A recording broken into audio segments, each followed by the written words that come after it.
વિદ્યાર્થી મિત્રો, આગળના લેક્ચરમાં 10 MCQ આપણે જોયા હતા. હવે બાકીના જે 10 છે એની આજના લેક્ચરમાં હું ચર્ચા કરીશ. દરેક વિદ્યાર્થીએ પ્રેક્ટિસ કરી હશે. ફરીથી એકવાર એવી હું આશા રાખીશ, વારંવાર એકના એક MCQ ની પ્રેક્ટિસ કરો. બરાબર? નવા તો તમને ટેસ્ટના માધ્યમથી મળતા જ રહેવાના છે, છતાં પણ એના એ જ MCQ 1 2 વાર 3 વાર ગણવાથી કોન્ફિડન્સ લેવલ જે છે એ ઘણો વધી જતો હોય છે. બરાબર? હવે આગળનો MCQ જોઈએ, નંબર 11. એની અંદર એક નવો શબ્દ તમારી સામે આવી રહ્યો છે. અણુ તો બરાબર છે, તમને આપેલા છે કે 6.022 ગુણ્યા 10 ની 24 ઘાત કાર્બન મોનોક્સાઇડના શું છે? અણુ છે. એટલે અણુની સંખ્યા તમને આપી દીધી છે. ક્લિયર? હવે શોધવાનું શું છે તમે જુઓ. એમાં એવું કીધું છે ઓક્સિજનના ગ્રામ પરમાણુ. હવે તમે કહો સાહેબ આ ગ્રામ પરમાણુ એટલે શું? તો ગ્રામ પરમાણુ એટલે, દરેક વિદ્યાર્થી મગજમાં રાખજો, ગ્રામ પરમાણુ એટલે મોલ. ગ્રામ પરમાણુ એ જૂનો શબ્દ છે. ગ્રામ પરમાણુની સંખ્યા એવું બોલાતું હતું, અને ગ્રામ અણુની સંખ્યા, એમાંથી પછી શબ્દો આયા નયા મોલ. ખ્યાલ આવી ગયો? ટૂંકમાં તમારે મોલ શોધવાના છે. અને મોલ કોના શોધવાના છે? તો ઓક્સિજનના મોલ શોધવાના. તો સૌથી પહેલા એક કામ કરીએ, આ અણુની સંખ્યા તમને જે આપેલી છે એ કોની આપી છે? કાર્બન મોનોક્સાઇડની. તો પહેલા આપણે એના મોલ શોધીએ. તો CO ના મોલ કેટલા થાય બોલો? તો અણુની જે સંખ્યા છે એને ભાગી નાખવાના. 6.022 ગુણ્યા 10 ની 23. એટલે ઉડી ગયા કહેવાય, સરખા જ કહેવાય, લગભગ બહુ ચિંતા નહીં કરવાની. એટલે આ તમારે આવશે 10 મોલ આવશે. કેટલા મોલ? 10 મોલ. અને હમણાં વાત કરી પ્રમાણે CO ની અંદર C + O એટલે 1:1:1. એટલે CO ના જેટલા મોલ હોય એટલા જ મોલ કોના હોય? ઓક્સિજનના હોય. માટે ઓક્સિજનના મોલ બરાબર પણ 10 જ થાય. એટલે આ લોકો ફર કરે છે. મોલ સંકલ્પનામાં બહુ બધી વેરાયટી છે. તો આ ટાઈપના પ્રશ્નો પણ આવડવા જોઈએ. ત્યારબાદ 12મો જે પ્રશ્ન છે તે 12મા પ્રશ્નમાં સલ્ફર ડાયોક્સાઇડ વાયુ તમને આપેલો છે. Sulphur dioxide SO2. એનું કદ આપ્યું છે 5.6 લીટર. 5.6 લીટર. અને લીટર એટલે કદ. અને તમારે શોધવાના છે અણુની સંખ્યા STPA. બહુ ચિંતા નહીં કરવાની, પહેલા મોલ શોધી કાઢવાના. મોલ કેમ શોધવાના? તો 5.6 ને 22.4 વડે ભાગી નાખો એટલે આ મોલ આવે. આ મોલને ધ્યાન આપજો. હવે મોલ આવી ગયા. આને તમે 6.022 ગુણ્યા 10 ની 23 વડે ગુણો તો આટલો જે જવાબ આવે એ શેનો આવે? અણુનો આવે. એટલે તમને અણુની સંખ્યા કીધી છે, સાદુરૂપ આપજો, જવાબ 1 આવશે. 1.5 ગુણ્યા 10 ની 23 ઘાત. બરાબર? જોઈ લેજો. કશું નથી, કદમાંથી ખાલી અણુની સંખ્યામાં જવાનું છે. પરમાણુ કીધા હોત તો ગુણ્યા 1 કરત, ઓક્સિજન કીધા હોત તો ગુણ્યા 2 કરત, કુલ પરમાણુ કીધા હોત તો ગુણ્યા 3 કરત. બરાબર? ચલો, એના પછીનો પ્રશ્ન બહુ સારો છે. તમને એવું કહે છે કે 1 ml પાણી એટલે 1 મિલી. હવે 1 મિલી એટલે બહુ ઓછું પાણી હોય, છતાં આપણે અત્યારે આવું વિચારીએ કે તમારી પાસે 1 મિલી પાણી છે. બરાબર? અને 1 મિલી પાણીમાં એવું કહે છે 20 બિંદુ છે. 20 બિંદુ એટલે બુંદ.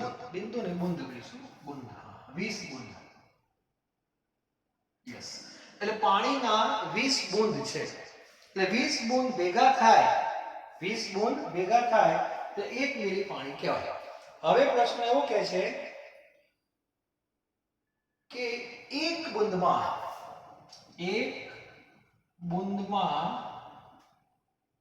પાણીના કેટલા અણુ. આવો પ્રશ્ન છે. એક બુંદમાં પાણીના કેટલા અણુ હશે? તો સૌથી પહેલા જ્યાં 1 મિલી પાણી છે ને કદ કહેવાય. ત્રિકોણ યાદ રાખી લો પહેલા આપણો કદ. અત્યારે તમે અહીંયા ઉભા છો અને કદમાંથી ક્યાં જવું પડશે? મોલમાં. ડાયરેક્ટ તો જવાય નહીં કારણ કે વાયુ નથી, એટલે કદમાંથી પહેલા ક્યાં જવું પડે? દળમાં. શેની મદદથી? ઘનતા. દરેકને પાણીની ઘનતા ખબર છે 1 ગ્રામ પ્રતિ મિલી. પાણીની ઘનતા બધાને ખબર હોવી જોઈએ. ફરીથી એકવાર, પાણીની ઘનતા 1 ગ્રામ પ્રતિ મિલી. એટલે 1 ગ્રામ પાણી બરાબર 1 મિલી કહેવાય. એટલે આપણી પાસે આ 1 મિલી પાણી જે છે, 1 મિલી પાણી, એને તમે 1 ગ્રામ પાણી કહી શકો. બરાબર? ચાલો હવે તમે એમાંથી ક્યાં જતા રહો? મોલમાં. તો પાણીના મોલ કેમ શોધવાના? તો પાણીના મોલ બરાબર 1 ને 18 વડે ભાગવા પડે. 1 ગ્રામ ભાગ્યા 18 કરો એટલે આ જવાબ તમારો મોલમાં આવી ગયો. બરાબર? તો આટલા મોલ પાણી બરાબર 20 બુંદ કહેવાય. કહેવાય કે ના કહેવાય? 20 બુંદ બરાબર 1 મિલી હતું તો આપણે મિલીમાંથી મોલમાં આવી ગયા. તો આટલા મોલ બરાબર 20 બુંદ કહેવાય. હવે ત્રિરાશી મૂકીએ આપણે તો 20 બુંદ. 20 બુંદ બરાબર 1 ભાગ્યા 18 મોલ પાણી માટે 1 બુંદમાં કેટલા? એટલે 1 ભાગ્યા 18 ગુણ્યા 1 તો ઉપર આવશે ને 20 ક્યાં આવશે? નીચે આવશે. આટલા મોલ આયા. આટલા મોલ 1 બુંદમાં, અને મોલમાંથી ક્યાં જવું છે? અણુમાં. એટલે પાછા ગણી નાખો 6.022 ગુણ્યા 10 ની 23 ઘાત. આટલો જવાબ આવશે. 6.022 એને ભાગવા પડશે 360 થી ભાગી નાખો સીધા જ. એટલે આવો એક જવાબ આવે છે 0.0167 10 ની કેટલી ઘાત? 23 ઘાત જવાબ આવશે. બરાબર? એટલે આને પ્રમાણિત સ્થિતિમાં લખવું હોય તો 1.67 10 ની કેટલી ઘાત? -2 અને 10 ની 23 તો છે જ, એટલે છેલ્લો જવાબ આવશે 1.67 ગુણ્યા 10 ની 21 ઘાત આવશે. 1.67 ગુણ્યા 10 ની 21 ઘાત જવાબ આવશે. આ મગજમાં યાદ રાખજો. બરાબર? એક બુંદમાં આટલા અણુ હશે. અણુ કીધા છે ને? અણુ કીધા છે એટલા માટે. ઓકે? તો સારો પ્રશ્ન કહી શકાય, દરેકને આવડવો જોઈએ. ત્યારબાદ આ પ્રશ્ન બહુ સારો છે, સમજવા જેવો પણ છે. ઘનતા 1 છે નું નોલેજ પાછું ક્લિયર હોવું જોઈએ. ઘનતા 1 હોય, જેટલા મિલી એટલા ગ્રામ, જેટલા મિલી એટલા ગ્રામ, જેટલા લીટર એટલા કિલોગ્રામ. કોના માટે? પાણી માટે. બધા માટે નહીં. આ ધ્યાન રાખજો. તો કદમાંથી દળમાં આવી જાઓ, દળમાંથી પાછા મોલમાં આવી જાઓ. તો આટલા મોલ બરાબર 20 બુંદ કહેવાય. 20 બુંદમાં આટલા મોલ તો 1 બુંદમાં કેટલા? એટલે પહેલા 1 બુંદના મોલ શોધવાના અને પછી ગુણ્યા આવું કેટલું કરી દો એટલે 1 બુંદમાં અણુની શું આવી જાય? સંખ્યા. ઓકે? ચાલો આગળ.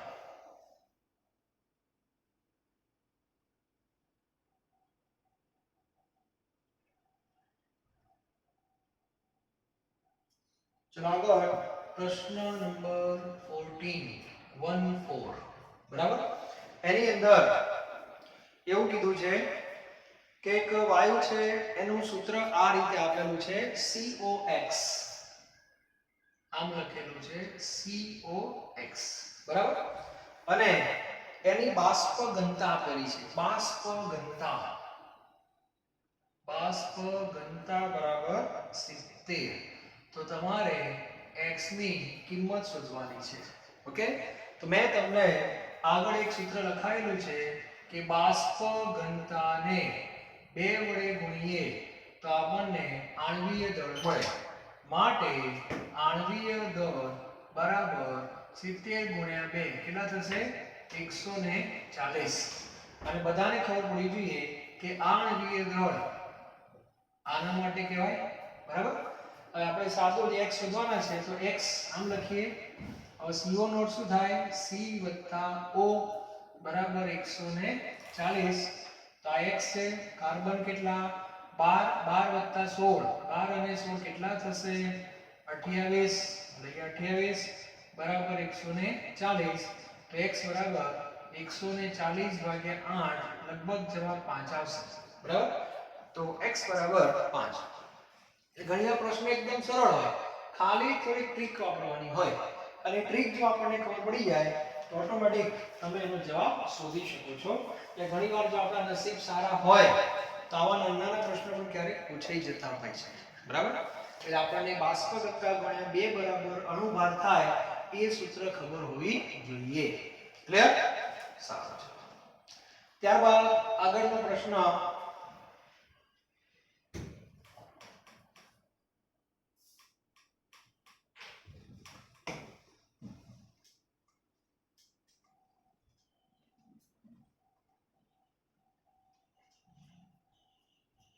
આગળનો જે પ્રશ્ન છે એની અંદર દરેક વિદ્યાર્થી ફરી એકવાર નજર નાખો. એક સૂત્ર આપેલું છે સોડિયમ ફેરોસાયનાઇડ. હવે આ તમને સૂત્ર અત્યારે ખબર ના પડે એટલે સોડિયમ ફેરોસાયનાઇડ સૂત્ર લખાઈ દઉં છું તમને. આવું સૂત્ર છે Na4FeCN6.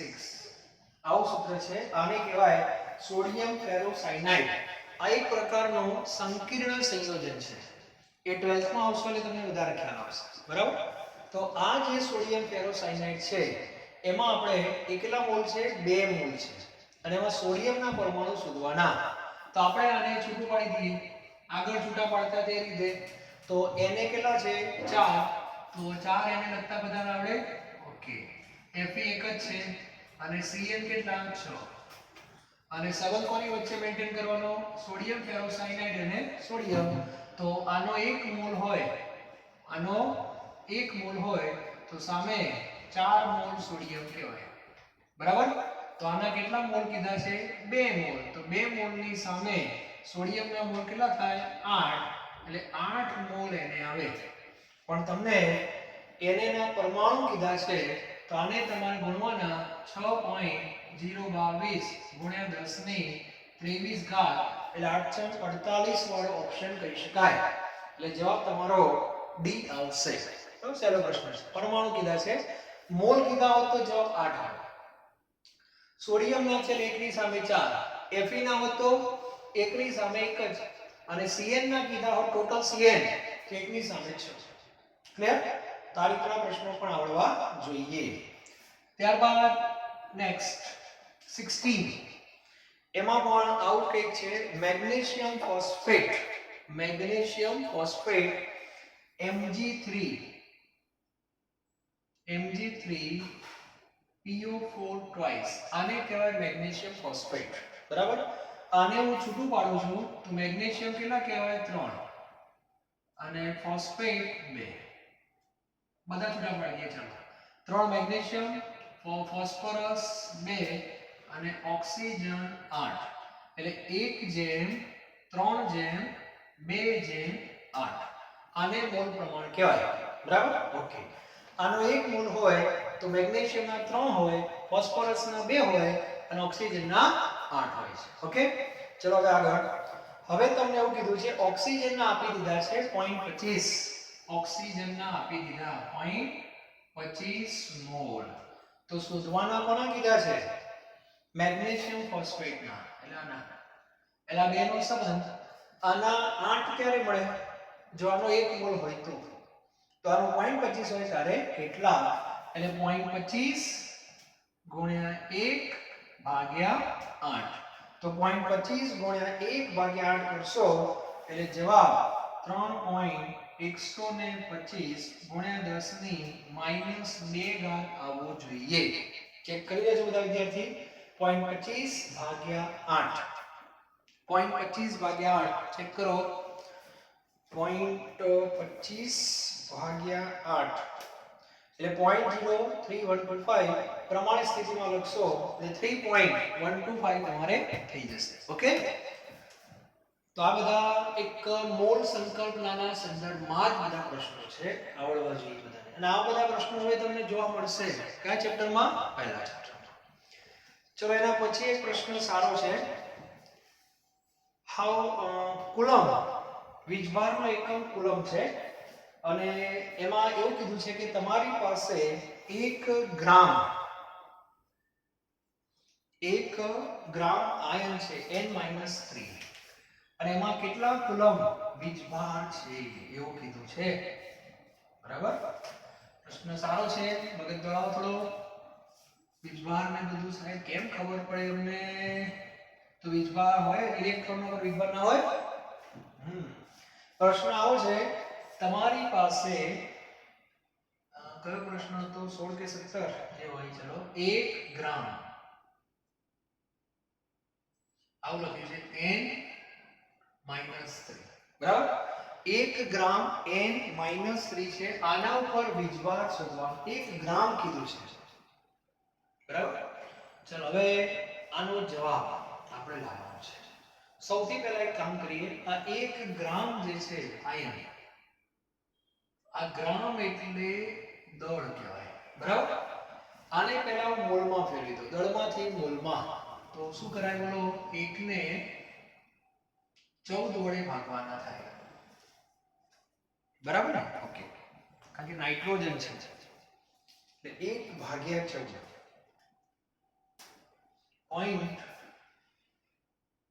0.071 મોલ n-3 થાય. આટલા મોલ થયા. ચલો આને ગુણી નાખો. 6.022 ગુણ્યા 10^23 વડે એટલે સંખ્યા આવશે 0.4301 10^23 આયનની સંખ્યા. આટલા એની સંખ્યા આવે, આટલા આયન છે. બરાબર, હવે આપણે જેમ ઇલેક્ટ્રોનની સંખ્યા શોધતા હતા એ જ રીતે એક આયન ઉપર વીજભાર, એક આયનના ઉપર વીજભાર કેટલો છે મને કહો? એક આયન ઉપર ગણતરી -3. 3 એ તો ઇલેક્ટ્રોનની સંખ્યા છે. બરાબર, તો પહેલા મને એ જવાબ આપો, એક ઇલેક્ટ્રોન પર કેટલો વીજભાર હોય? એક ઇલેક્ટ્રોન પર 1.6 10⁻⁻19 કુલમ હોય એક ઇલેક્ટ્રોનના ઉપર. વિચાર, આટલો વીજભાર એક ઇલેક્ટ્રોન પર હોય. -3 છે એટલે શું થાય? 3 ઇલેક્ટ્રોન છે વધારે ટોટલ. હા, બીજી એક વસ્તુ તમને કહી દઉં, બધા ધ્યાનથી સાંભળજો. n-3 છે. તો પ્રોટોન તો કેટલા હોય? એ તો 7 જ હોય. ઇલેક્ટ્રોન 7 હતા, 3 બહારથી આવ્યા એટલે 10 થયા. એટલે આ 7 અને આ 7 તો એકબીજાની અસર શું કરી દે? નાબૂદ કરી દે. એટલે આ તો પૂરું થઈ ગયું. એટલે વીજભાર જે મળવાનો એ આના કારણે મળવાનો, 3 ઇલેક્ટ્રોનના કારણે. તો એક ઇલેક્ટ્રોનના ઉપર આટલું હોય તો 3 ઇલેક્ટ્રોન ઉપર કેટલું હોય? તો 3 ગુણ્યા 1.6 10⁻⁻19 થાય. વિચારો, એટલે એક આયન ઉપર આટલો કુલમ વીજભાર છે. તો આપણી પાસે આટલા આયન છે, માટે 0.4301 10⁻23 આના ઉપર કેટલો વીજભાર હોય? એટલે 3 ગુણ્યા 1.6 10⁻19.4301 10⁻23 આનું સાદુરૂપ આપવું પડે. બરાબર, ચલો આને ગુણીએ. 3 કેટલા આવે છે? 2.06 અને 10 ની ઘાત કેટલી આવશે? 23 અને 9 એટલે 4 આવશે. એટલે 2.06 10⁻4 કુલમ આટલો જવાબ આવશે. બરાબર, જો 1 ગ્રામ આપ્યું હોય તો. બરાબર, અત્યારે આ જવાબ આવશે. અમુક રેફરન્સ બુકમાં આવું પણ લખેલું છે, 1 ગ્રામ મોલ આવું લખેલું છે. આનો મીનિંગ શું થયો? 1 ગ્રામ મોલ આપે એનો અર્થ કે તમને 1 મોલ આપી દીધા એટલે મોલ શોધવાના નહીં, સીધા મોલ આવી ગયા. આના મોલ બરાબર 6.022 ગુણ્યા 10⁻23 આયનની શું આવી ગઈ? સંખ્યા આવી ગઈ સીધી જ. એટલે 14 ભાગવાના નહીં. આ તો મેં કેમ ભાગ્યા? આ ગ્રામ આપ્યા છે એટલા માટે. બરાબર, પણ ગ્રામ મોલ આપે તેને મોલ જ કહેવાય, તો ભાગવાની જરૂર રહેતી નથી. તો આ સંખ્યા આવી ગઈ. તો આને સીધા તમારે ગુણી નાખવાના. શેના વડે? તો 3 ગુણ્યા 1.6 ગુણ્યા 10⁻⁻19. તો આનો જવાબ તમારો આટલો આવશે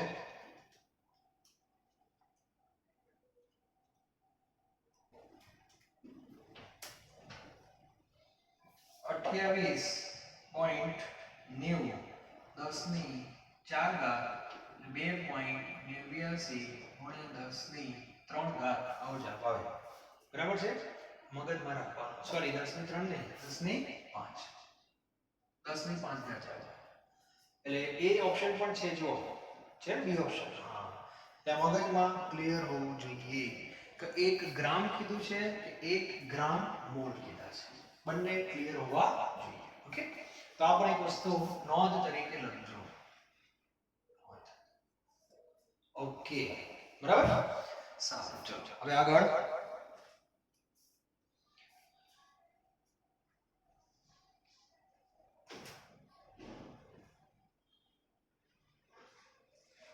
ઓગણીસ અને 20 બે દાખલા હજુ બાકી રહ્યા આપણે 19 અને 20 ના 3 બાકી છે સોરી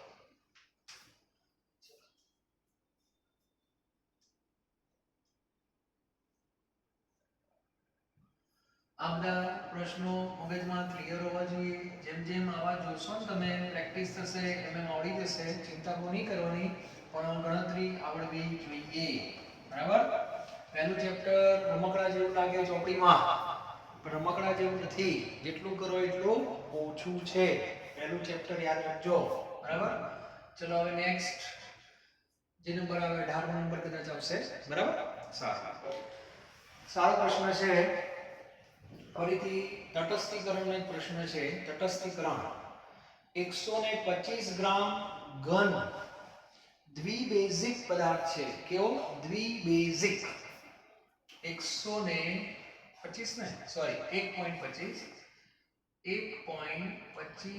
ગ્રામ દ્વિબેઝિક એસિડ એનો અર્થ એવો થયો કે આની બેઝિકતા 2 છે બરાબર આનું તટસ્થીકરણ થયું આનું તટસ્થીકરણ થઈ ગયું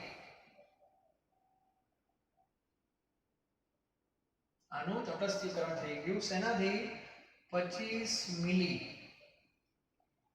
અને 0.25 મોલર મોલર એટલે m BaOH ટ્વાઇસ બેરિયમ હાઇડ્રોક્સાઇડના દ્રાવણથી તો આપણે આ જે એસિડ છે એનો આણ્વીય દળ શોધવાનો છે આણ્વીય દળ તટસ્થીકરણ શબ્દ આવે એટલે મેં તમને આગળ પણ કહ્યું છે એસિડ અને બેઝ બંનેના ગ્રામ તુલ્ય ભાર અથવા તુલ્ય દળ ની સંખ્યા સરખી હોવી જોઈએ ક્લિયર તો સૌથી પહેલા એક કામ કરીએ આના ઉપરથી આપણે બેઝના ગ્રામ તુલ્ય દળ શોધી કાઢીએ ઓકે બેઝના ચલો કઈ રીતે શોધાય તો એના માટે પહેલું કામ મોલારિટીને નોર્માલિટીમાં ફેરવવી પડે તો 0.25 મોલરની નોર્માલિટી કેટલી થાય તો સૂત્ર બધાને ખબર છે x normal is equal to y molar into ABV બરાબર નોર્માલિટી શોધવાની છે મોલારિટી આપી છે 0.25 બેઝિકતા 2 એસિડિકતા સોરી તો આ જવાબ આવશે તમારો 0.5 નોર્મલ બરાબર એટલે બેરિયમ હાઇડ્રોક્સાઇડની નોર્માલિટી પહેલા શોધી કાઢવી પડે હવે નોર્માલિટીનું સૂત્ર છે પહેલું સૂત્ર ગ્રામ તુલ્ય દળની સંખ્યા ભાગ્યા કદ જે રીતે મોલારિટીમાં મોલની સંખ્યા ભાગ્યા કદ લઈએ એ જ રીતે નોર્માલિટીમાં ગ્રામ તુલ્ય દળની સંખ્યા ભાગ્યા કદ એટલે આના ઉપરથી આપણને BaOH ટ્વાઇસ ના ગ્રામ તુલ્ય દળ બરાબર એની સંખ્યા મળી જાય નોર્માલિટી એટલે આપેલી 0.5 કદ શેમાં લેવાનું લીટરમાં તો 25 તો મિલી છે 10⁻³ તો સંખ્યા આવી ગઈ બરાબર ચાલો હવે તટસ્થીકરણમાં બધાને ખબર હોય જેટલા બેઝના ગ્રામ તુલ્યાંક હોય એટલા જ પણ હોય એસિડના ગ્રામ તુલ્ય દળની સંખ્યા એટલા જ હોય ને એટલે જેટલા તમારા બેઝ ના આયા એટલા જ પણ હોય એસિડ ના હોય તો એસિડ જે આપણો છે એના ગ્રામ તુલ્ય દળ તમને સીધા મળી ગયા. બરાબર? હવે ગ્રામ તુલ્ય દળ કેમ શોધાય એનું સૂત્ર. તો એસિડના ગ્રામ તુલ્ય દળની સંખ્યા બરાબર એસિડનું દળ.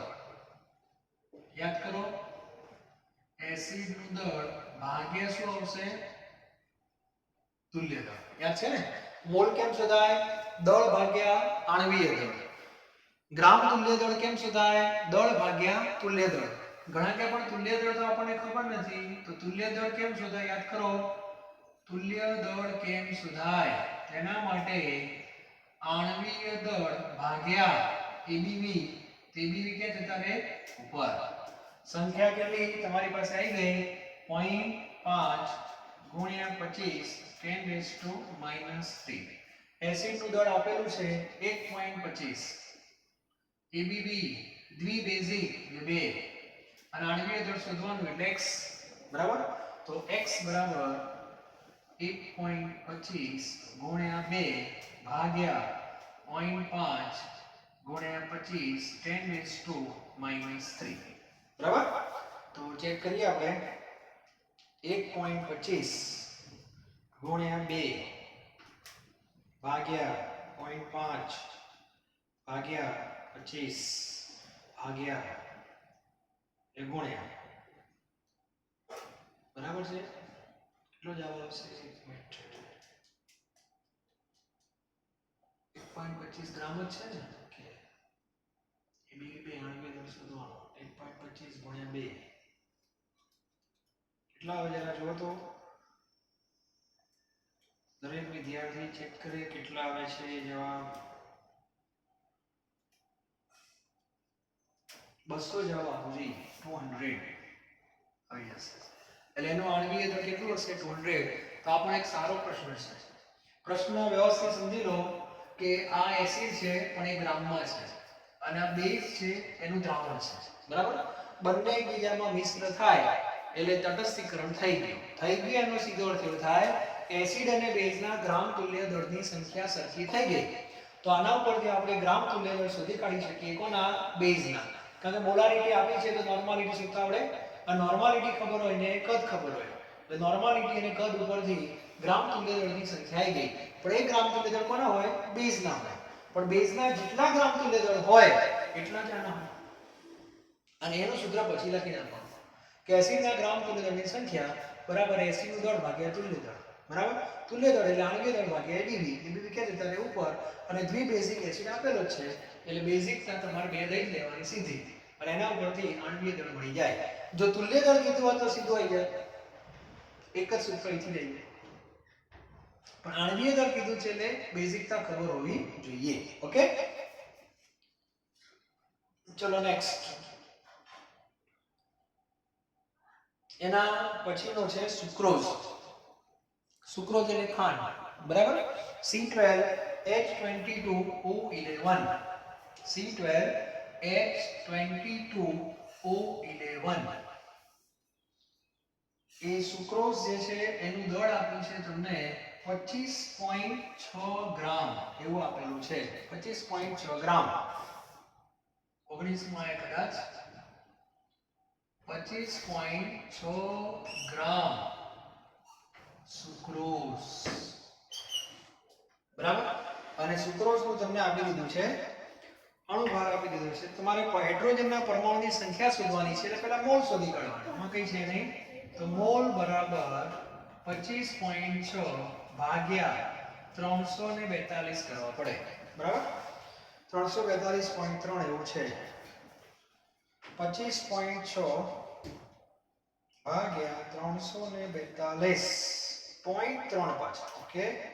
એટલે 0.074 મોલ ગુણ્યા 6.022 ગુણ્યા 10⁻23 એટલે અણુ થઈ ગયા અને સૂત્ર છે C12H22O11. કોના પરમાણુ કીધા છે? હાઇડ્રોજનના. એટલે ગુણ્યા શું કરી દેવાના? 22. એટલે તમારો જે જવાબ છે 6.022 આટલો જવાબ આવે 9.9 10⁻23 બરાબર. કોના પરમાણુ કીધા છે? હાઇડ્રોજનના. જો ઓક્સિજનના કીધા હોત તો ગુણ્યા 11, કાર્બનના કીધા હોત તો ગુણ્યા 12 અને કુલ પરમાણુ કીધા હોત તો બધાનો શું કરી દે આપણે? સરવાળો. ઓકે, ચલો હવે છેલ્લો પ્રશ્ન લાસ્ટ આપણે જોઈએ. છેલ્લો પ્રશ્ન લાસ્ટ, અને એ પ્રશ્નની અંદર એવું કીધું છે, એક પ્રક્રિયા છે કેલ્શિયમ કાર્બોનેટનો વિઘટન. હવે કેલ્શિયમ કાર્બોનેટનું વિઘટન એટલે CaCO3 CaO CO2 ગેસ. 10મા ધોરણમાં કદાચ આ પ્રક્રિયા આવી હશે. કેલ્શિયમ કાર્બોનેટનું વિઘટન કરીએ તેમાંથી કેલ્શિયમ ઓક્સાઇડ અને કાર્બન ડાયોક્સાઇડ તમને મળશે. બરાબર. હવે એવું કીધું છે કે કેટલો CO2 ઉત્પન્ન થાય જો કેલ્શિયમ કાર્બોનેટ 10 ગ્રામ હોય તો. બરાબર. આના ઉપરથી આપણે મોલ પ્રમાણ લખવાની આપણને ટેવ છે. યાદ કરો તત્વયોગ નીતિ. બરાબર. અને એમાં બધી માહિતી મોલમાં હોવી જોઈએ. એટલે સંબંધ કોની વચ્ચે ડેવલપ કરવાનો છે? કેલ્શિયમ કાર્બોનેટ અને CO2 વચ્ચે. આ બે વચ્ચે એક જેમ એકનું પ્રમાણ દેખાય છે. બરાબર. હવે કેલ્શિયમ કાર્બોનેટ તમને ગ્રામમાં આપેલા છે, કેટલા? 10 ગ્રામ. તો આપણે CaCO3 ના પહેલા મોલ શોધવા પડે.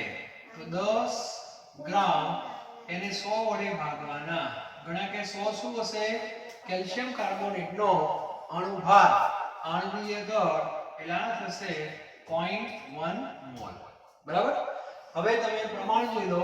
પ્રમાણ તો પ્રમાણ છે 1:1. 1 મોલ કેલ્શિયમ કાર્બોનેટમાંથી 1 મોલ CO2 ઉત્પન્ન થાય, માટે CO2 ના મોલ પણ 0.1 જ ઉત્પન્ન થાય. અને તમને કદ કીધું છે, 1 મોલનું કદ 22.4 હોય તો 0.1 મોલનું કદ, એટલે આને 22.4 ગુણી નાખો તો 2.24 લીટર CO2 ઉત્પન્ન થાય એવું કહે છે. 2.24 લીટર. હવે કૌંસમાં એક માહિતી આપી છે 90% પ્યોર. એનો અર્થ કે આ કેલ્શિયમ કાર્બોનેટ 90% શુદ્ધ છે. તો આપણો જે આ જવાબ આવ્યો એ 100% શુદ્ધ પ્રમાણે જવાબ આવ્યો. 100% શુદ્ધ પ્રમાણે. બરાબર. એનો અર્થ કે 100% જો શુદ્ધ હોય તો 2.24 જવાબ મળે, પણ 90% છે એટલે સ્વાભાવિક છે તમારો જવાબ 2.24 કરતા ઓછો હોય. અને 2.24 કરતા ઓછો જવાબ એક જ છે, 2.016. એ જ જવાબ આવે. કારણ કે એક્ઝેક્ટ જવાબ લાવો હોય તો તેના માટે કઈ નહીં કરવાનું, આ 2.24 ને 0.90 વડે ગુણી નાખવાના. 0.90 વડે. બરાબર. તો જવાબ તમારો ઘટી જશે. 0.90 એટલે 1 કરતા નાની સંખ્યા. અને કોઈ પણ સંખ્યાને 1 કરતા નાની સંખ્યા વડે જો ગુણવામાં આવે તો જવાબ ઓટોમેટિક ઘટી જાય. જવાબ વધારો હોય તો ભાગી નાખવાના. થોડું કોમન સેન્સ નો ઉપયોગ કરવાનો. બરાબર. તો આ રીતે આપણા 20 MCQ પહેલા ચેપ્ટરના પૂરા થયા. આગળ જે 20 થયા હતા એ સાંદ્રતાના થયા હતા. આ જે 20 મેં તમને આપ્યા એ મોલ સંકલ્પના, અણુસૂત્ર, પ્રમાણસૂચક સૂત્ર એના સંદર્ભમાં થોડાક વધારે હતા. બરાબર. હજુ હું એક લેક્ચર લઈશ. બરાબર. જેમાં તમને તત્વયોગ નીતિ એના થોડા પ્રશ્નોની ચર્ચા કરશું આપણે. કેટલાક પ્રશ્નો હજુ ટોપિક બાકી છે એ પણ લઈશું આપણે. તો હજુ આપણા એક બે લેક્ચર પહેલા ચેપ્ટરના રહેશે. Okay, thank you very much.